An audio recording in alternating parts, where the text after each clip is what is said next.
sini, daripada atas sampai ke bawah ni dikenali sebagai tahap tenaga ataupun orbital S, S block, S block. Lepas S block kita lihat tenaga dia, tahap tenaga seterusnya adalah ke sini, dia bukan ke bawah, ke sini. Satu kemudian di dua, sepatutnya helium dia datang ke sini, bukan ke sini. So apa berlaku seterusnya, dia pergi ke tahap tenaga yang seterusnya dikenali sebagai P block, P block. P block, P block. Helium ni sebenarnya terletak di sini, sepatutnya helium di sini, okey. Tahap tenaga helium di sini, bukan di sini, So di sini dikenali sebagai P block, dan selepas P block kita lihat tenaga daripada S, tahap S kemudian ke P, lepas tu dia masuk ke D. Ini dikenali sebagai D block, D block. Dan selepas D kita lihat dia akan memasuki tahap tenaga seterusnya, ini dikenali sebagai F, blok F. So jadi konfigurasi ataupun orbital, bentuk-bentuk orbital elektron itu akan mengikut tahap tenaga yang bermula daripada S, lepas tu dia jadi P, lepas tu dia masuk ke tahap tenaga D, dan kemudian ke tahap tenaga F. Tapi barang diingat, kalau kita lihat di sini ada sedikit perubahan, ada sedikit kelainan, di mana selepas elemen LA ini 57, dia terus menjadi, elektron ni akan masuk ke tahap tenaga F ataupun F block, daripada selepas LA 57, 58 dia masuk ke F. So ini bila kita tulis konfigurasi elektron, kita kena ingat ini, fakta ini, Okey, kita akan beri contoh sekarang macam mana kita nak menulis electron configuration, bagaimana kita nak menulis, dan electron configuration ni sebenarnya adalah gambaran, tulisan yang menggambarkan bagaimana elektron ini disusun ataupun membuat orbital masing-masing, membentuk orbital masing-masing. Okey, contohnya kalau kita ambil hidrogen, okey, kita lihat tiap-tiap blok ni, S blok, dia ada tahap tenaga, tahap tenaga sendiri, iaitu 1, 2, 3, 4, 5, 6, 7, dan kita lihat dia mempunyai bilangan S, blok S,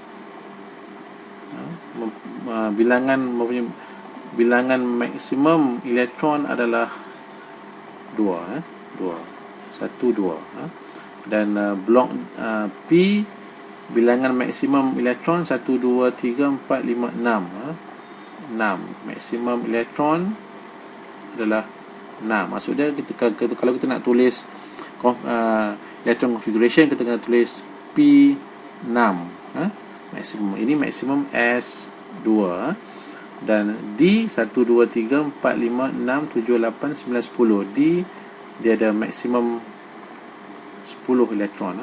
So paling banyak kita boleh tulis number untuk blok D adalah D10. So tak mungkin kita dapat D12. Ini tak mungkin sebab maksimum 10, itu 10 elektron maksimum. Dan manakala F lah 1, 2, 3, 4, 5, 6, 7, 8, 9, 10, 11, 12, 13, 14. Maksimum dia F blok, maksimum elektron adalah 14. Okey, dan kita tulis sebagai F14.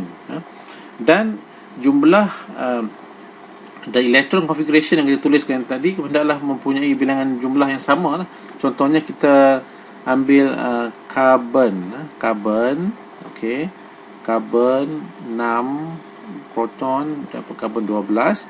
So kita ingat carbon ni dia mengandungi 6 elektron, okey. Kalau kita nak tulis electron configuration, configuration untuk carbon, kita lihat di carbon di sini, okey, selalu kita akan bermula dengan tahap energi ataupun orbital 1 dulu, 1s2, sebab kita tahu maksimum untuk bilangan elektron di S block adalah 2. So 2 elektron yang pertama dalam atom karbon ni akan mengisi satu S2 orbital 1, orbital S tahap 1, okey, dan elektron 2 kemudian dia akan mengisi, kita lihat sini ya, dia akan mengisi 2S, orbital 2S, orbital 2S, 2S, dan kita tahu bahawa maksimum elektron yang terdapat di blok S ni adalah 2. Dia akan jadi 2S2 dan seterusnya. Kita lihat dan lihat bahawa karbon ini terletak pada tahap tenaga energy level 2 tetapi sudah termasuk dalam blok P. Dia akan menjadi 2P dan kita lihat dia adalah mempunyai 2 elektron, 1, 2, so 2. So ini adalah electron configuration untuk karbon. Dan kita lihat jumlah elektron yang terdapat dalam formula ini 2, 4, 6. Ini adalah karbon, electron configuration untuk karbon. Okey, kita ambil contoh yang lain pula. Kita ambil contohnya, kita ambil aluminium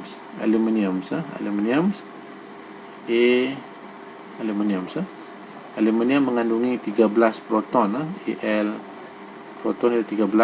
okey, so apakah electron configuration untuk aluminium? Okey, dia akan bermula sama juga daripada H hidrogen tadi. Dia akan elektron yang 2 elektron yang pertama akan mengisi level energy level 1 S2. okey, kemudian dia akan pergi ke tahap energi yang kedua, iaitu dia akan pergi ke 2 S2, tahap energi level ini 2 S2. Dia akan kemudian elektron seterusnya akan mengisi tahap tenaga di blok P. Kita lihat sini, daripada H dia pergi ke 1S, 2S, dia akan pergi ke tahap tenaga kedua, tetapi di blok P dia akan menjadi 2. okey, 2 ni ambil di sini 2 P, blok P, dan dia akan mengisi sampai ke hujung sini lah, 1, 2, 3, 4, 5, 6. Kita tahu yang 6 adalah bilangan elektron maksimum untuk blok P. Dia akan 2P6. Kemudian seterusnya dia akan pergi ke tahap tenaga seterusnya, iaitu 3, iaitu 3S di blok S. Dia akan jadi 3S dan bilangan elektron maksimum di blok S adalah 2. Dia akan jadi 3S2 dan seterusnya dia akan sampai ke blok P, di mana di sinilah letaknya elemen aluminium. Dia akan menjadi 3P sebab dia terletak pada satu kolom pertama ni, dia ada satu sahaja elektron. Dan cuba kita kira jumlah elektron yang terdapat. Okey, kita akan kira 1, 3, 9, 10, 11, 12, 13. So jumlah elektron di sini adalah 13. So electron configuration untuk aluminium adalah 1S2, 2S2, 2P6, 3S2 dan 3P1. Okey, kita ambil. Okey, elektron konfigurasi yang seterusnya kita ambil contoh adalah Ni. Ni mengandungi 28 proton. Okey, terletak di blok D ya. Dan apakah elektron konfigurasi bagi Ni? Ni sebab mengandungi 28 proton, jadi dia mengandungi 28 elektron. Okey, dan elektron configuration dia berapa? Adalah seperti biasa, kita bermula daripada tahap tenaga yang paling rendah, iaitu 1S2, kemudian diikuti oleh 2S2. Kita ingat bahawa helium ni sepatutnya dia terletak di tahap di sini ya. Jadi dia tak termasuk di dalam blok P sebenarnya, dia masuk dalam blok S. Sepatutnya kita tulis 1S2 ya. Dan kemudian selepas 2S2 ni dia akan pergi ke blok P, dia jadi 2P6 sebab 6 maksimum elektron, itu 2, 3, 4, 5, 6. Lepas tu dia masuk balik ke 3 S, 3S2, selepas 3S2 dia akan pergi balik ke blok P, dia akan jadi 3 P6, okey. Kemudian dia masuk ke 4S2, okey, 4S2. Okey, sekarang yang penting diingat, apabila dia memasuki blok D, elektron ni akan turun satu anak tangga dari segi tahap tenaganya, daripada 4 akan jadi 3, 5 akan jadi 4. Jadi kita tulis, kalau katakan Ni terletak di dalam blok D dan mempunyai bilangan elektron 1, 2, 3, 4, 5, 6, 7, 8, 9, 8. Jadi kita tulis bukan 4D8 tetapi 3D8. Okay? So ini adalah elektron konfigurasi untuk Ni. Dan kita lihat 28 elektron, jumlah yang atas ni sepatutnya 28. Kita lihat 8, 10, 16, 18, 24, 25, 26, 27 dan 28. Sudah 28 elektron. Ini adalah elektron konfigurasi untuk Ni. Kita boleh singkatkan elektron konfigurasi Ni ini dengan cara kita mengambil salah satu daripada elemen yang terdapat di belakangnya. Contoh kita AR, kita buat tulis macam ni, AR. Okay. Selepas AR ni, kita dapati dia akan masuk ke 4S2 dan masuk ke blok D, iaitu 3D8. Kita cuma ambil ini, okay, kita masuk ke sini, dan sebab kita tahu ini adalah mewakili elektron konfigurasi untuk AR ini, okay, maka ini adalah singkatan untuk elektron konfigurasi bagi Ni 28. Okay. Contoh satu lagi, kita ambil yang lebih besar sikit. Contohnya kita ambil yang CE ni, CE yang sudah masuk ke blok F, yang mengandungi 58 proton ataupun 58 elektron. Dan kita kena ingat, bila elektron tu masuk dalam blok F ini, dia akan turun 2 anak tangga. Tidak seperti blok D, dia turun 1 anak tangga, tapi 2 anak tangga. Okey. Okey, daripada sini 57 dari 58 pada level 6. So sama kita akan tulis sama juga dengan 1S2, 2S2, lepas tu dia masuk 2P6, lepas 2P6, 3S2, 3P6, lepas tu 4S2, lepas 4S2 dia akan masuk ke 3D 10, lepas tu 4P6, okey, dan lepas 4P6 dia akan jadi 5S2, lepas tu 4D10, 5P6, okey, selepas 5P6 dia akan masuk ke level ke-6. Yang ke-6 dia akan jadi 6S2.